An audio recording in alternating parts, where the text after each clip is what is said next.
Yes, I had a residency at Ministry of Sound, which managed to DJ with some pretty big stars. Kanye West, 50 Cent. And one night we DJed with Rihanna after service. I'm Chet Sharma, and we're sat here in my restaurant, BiBi, in the heart of Mayfair. I opened this restaurant about 4 years ago. Just actually, our anniversary was last week. We opened it partly out of homage to my BiBis, my grandmothers, and BiBi means Lady of the House.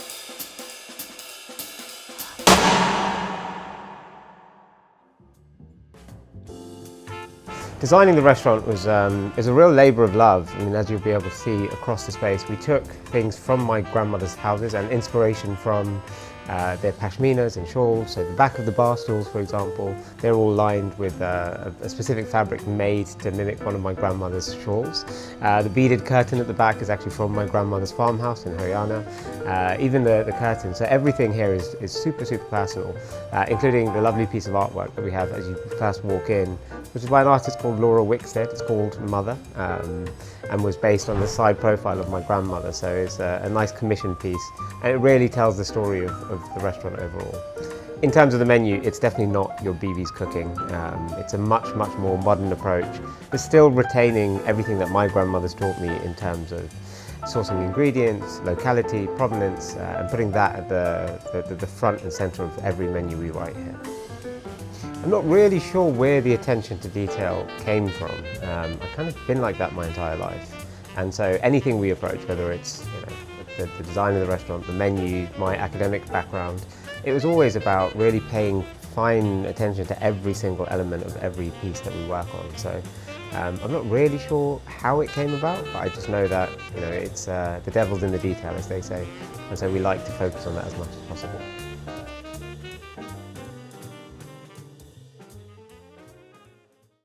The story we try to tell about Indian food is actually, first and foremost, it's not just curries. Like there's so much more to our cuisine.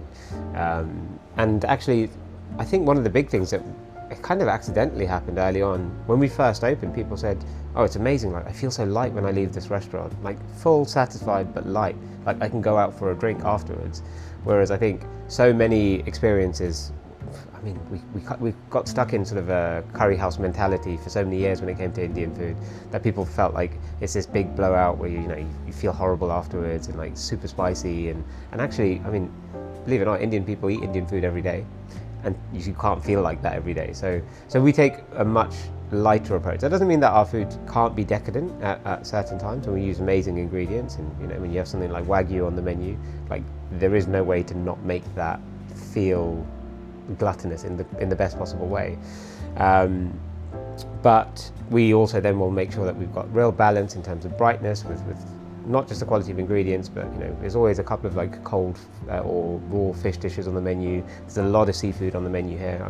We kind of forget it, but Britain's a tiny little island, and we do have some of the best seafood in the world. So the menu is really heavily weighted towards that. And actually now, filming this in the summertime, in the late summer, we've got actually not a lot of red meat on the menu at all. In terms of sort of signature things and things that you should expect to see in the restaurant, honestly, I don't know what the menu's going to be in 2 months' time or 3 months' time. That's always dictated to us by our growers and suppliers. And every year the growing cycles seem to change. So, now we're in like peak sweet corn season, but 2 years ago, sweet corn was done by now. And then 3 years ago, sweet corn was just starting out. It's changing every single year. So, and that's just one ingredient. Flavors that you should expect and sort of dishes. Something that we're really happy with at the moment is a sort of late summer tomato salad that we run. Every year that tomato salad makes it back onto the menu in some guise, and hopefully every year we improve it slightly as well. Not just in terms of building like layers of flavour, but building our relationship with our farmers as well, so we get the very best sort of raw ingredients to build it off of.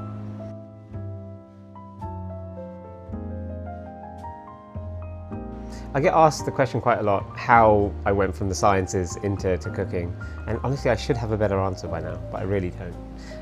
I was working in restaurants before I even started studying, so that was always something that I kind of just wanted to know about food. I didn't really have the ambition to become a chef back then. I'm talking 20 odd years ago now, when I started. But making the move from physics to food was fairly straightforward for me, because I knew whatever I was going to do, I mean, you end up working quite a lot in your life, and you've got to love what you do. And while I do have love for the sciences, I was never sort of really in love with it the way I am with food.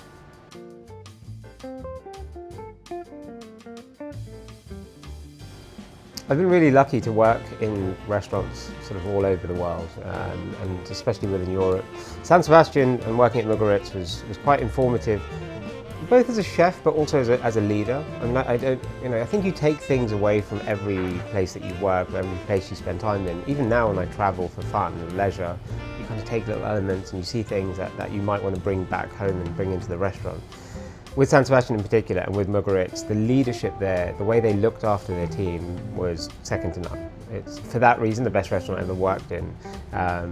They really did care about making sure that every single staff member felt valued and looked after.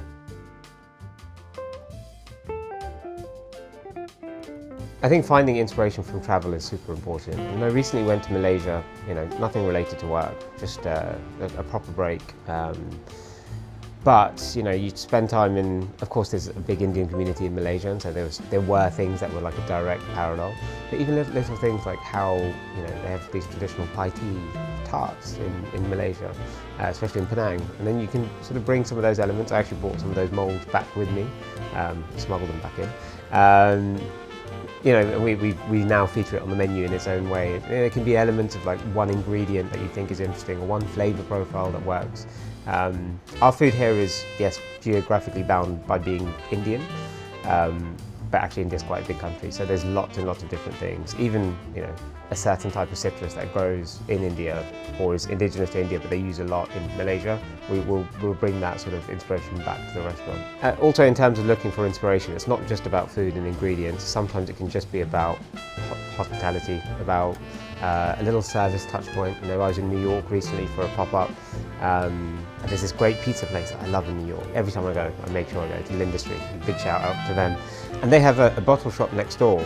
So L'Industrie itself is tiny, but you go in there, you order your pizza, and you take it next door to, I think it's called the Talea Beer Company. And then you go and you eat your pizza in there, and then you obviously drink a beer from them, which is lovely. But even those kind of ideas, like the multi-zone element of dining, now that's pizza and beer, it's not fine dining Indian food, but the multi-zone bit kind of sits in the back of my head, and I think, how can we introduce that, whether it's utilising our terrace here, or we're doing a little refurb of the sort of prep kitchen downstairs. Other elements that we can bring into the guest journey here to recreate that pizza and beer moment from New York here in Mayfair. So it's not just about ingredients, it can be about anything really.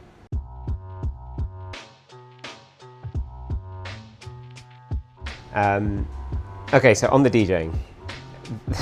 This is a question I get asked quite a lot. I mean, it feels like a different time of life. It was so long ago now. Yes, I had a residency at Ministry of Sound, which sounds a bit crazy now to say. Managed to DJ with some pretty big stars, Kanye West, 50 Cent. Yeah, that was a really interesting time of life. So I was really lucky very fortunate that I was on a scholarship when I was at university, which meant I didn't necessarily have to work evenings and weekends like everybody else in my class. So what that meant was I went and staged at restaurants. So I worked in restaurants for free, because that's how it was back then. Went and worked for free, 3 or 4 evenings a week, and then at other weekends. But I still had leftover energy, and I love music. Anyone who's eaten at BiBi will know how important our playlist is to us. And so, let's say I'd be in lectures from like 9 till 4 or 5, then I'd get in for dinner service, be there till 11:30, 12, and then skip from there straight to a club. Whether it was, I hate to say it, Rainforest Cafe, Ministry, Cirque. We're talking a little while ago, so some of these are going to be lost on some people watching. And go and DJ. Well, one night we DJed with Rihanna after service. That was like, that's a super fun thing to be able to do when you're 18, and you have the time and energy back then to do it. I loved it. Me and my brother used to DJ together. My brother, who is now a very successful barrister, still DJs on the weekend because it's his release. It's how he gets away from his kids and responsibilities and everything else, and he goes and DJs every weekend. It was really great. Super fun. How that feeds into what I do here, I'm not really sure, other than the music. because that's always been a really big part of our identity here. I think spending time in other fields, not just in restaurants, so whether it's academia, whether it's DJing, whatever it is, I spend a bit of time with startups as well. It helps give perspective on what you're doing. Sometimes we can get very blinkered and sort of in a bubble of restaurants and only think about restaurants and only think about food, which definitely sometimes I go down that rabbit hole as well. But actually having a bit of perspective on the bigger picture, whether it is DJing or whatever, means that I think we can build a better guest experience in the long run.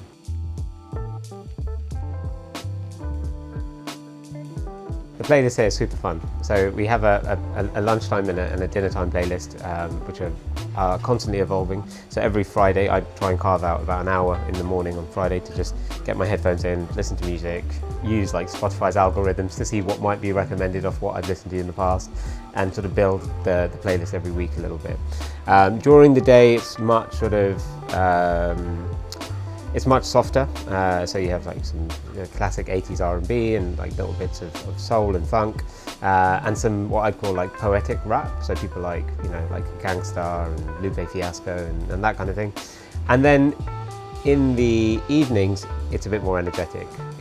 That's where you get a lot of old school hip hop for sure, but you'd also get people like Kendrick or Drake. I've got to name both of them side by side, and then you start getting a bit more sort of youth and energy in the playlist. So that kind of is always changing and always evolving. So highlights on the playlist.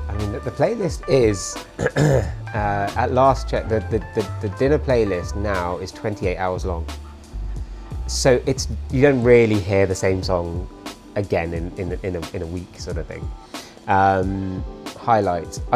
In terms of sort of newer music, I think like everybody after the Super Bowl, like we're having a real Kendrick moment. I'll tell you Warren G, and G-Funk, that kind of sound. That's always something that whenever it comes on the playlist here, some of his like lesser known stuff, not just Regulate, but some of the lesser known stuff is it always goes down really well. A bit of Sugar Hill Gang. I don't know if he's technically cancelled, but like there's some old Will Smith stuff from way back, like back when he was the Fresh Prince, and that's always really good when it comes on, because this, even though I grew up here, we kind of surrounded by American television and music. I had an uncle who had a convertible BMW blasting Snoop Dogg, and that's kind of like informed where my music taste has gone. Well, actually on the playlist as well.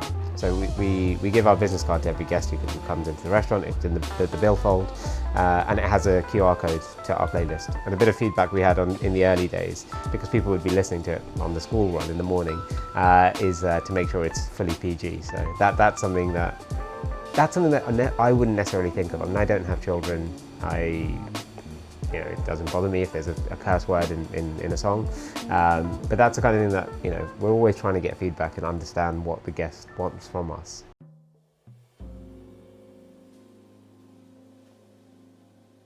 Over the years, we've really been building relationships with individual farms. So, for example, we work with Flourish over in Cambridge, and what's really nice about that is not only are we able to get exactly what we need in season and at the right time. Sometimes they'll send us a WhatsApp and say, we've got 20 kilos of tomatoes that we need to move. Maybe they're imperfect or something like that. Or strawberries, when they've got those in season. It really depends on the product, but whenever they've got sort of surplus, they will let us know. And a lot of the farms that we work with have a similar sort of relationship, and we'll try and make that work within whatever we've got planned for the menu. Sometimes it's an offer that's sort of too good to pass up, and you don't want to see it go to waste. So we pickle, we preserve, we ferment, we do all the things that we need to do, or we order it for staff food, which is the one thing that I think a lot of people don't really think about in a restaurant. Is we have an army of 30 people who work in this restaurant that has 30 seats across the sort of 6 days that we're open. So we need to make sure that we are feeding that team as well as we feed the guests. So part of that is when a farmer says, I've got too many, actually it happened yesterday, we've got too many nectarines, can you guys use them? It's like, well, nectarines aren't really on the menu and they don't fit with what we're doing right now. But yeah, we'll use it for staff food, of course, why not? Like, who doesn't love a good nectarine? So we have staff food breakfast and lunch every day. So at 10 a.m. there's breakfast, and then at 4:30 there's lunch stroke dinner. It's kind of the last meal that you'd eat in the day. Imagine you walk into SIRPLUS and everybody working on the floor is really badly dressed. So it's kind of the same for restaurants, right? If you're not well fed, how are you gonna function to feed people well? It doesn't. For me, the equation's straightforward. When we talk about surplus food and ingredients, also sometimes I think we miss the non-edible parts of the things that we're using. So, for example, all of the leather products in the restaurant, so all of the coasters, the drink menus, everything, they're made from goat leather, which actually comes from the same herd where our goat meat comes from. So we're using as close to the whole animal as possible. And something that I've been working on for years, still haven't got it right, is plates made of goat bones.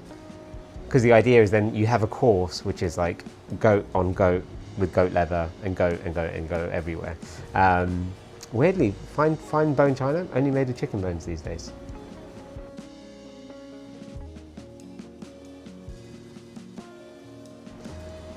I mean, everything. Everything, honestly, every type of book. I mean, there's a lot of food and drink books. Recently, I'm reading a lot of biographical pieces. There's books about startups and about business leadership and coaching. There's books about there's one book about the history of like Shaolin monks. I don't know. There's over 1,000. Yeah, anything that I see, I buy a lot of books secondhand. So one of my favorite ways to spend a Sunday morning is going to near our house with like a little Oxfam bookshop. Just go have a look, have a little coffee, chill out there, and then find something to take away. Yeah. Great. We're good. Well done. That was brilliant. Beautiful.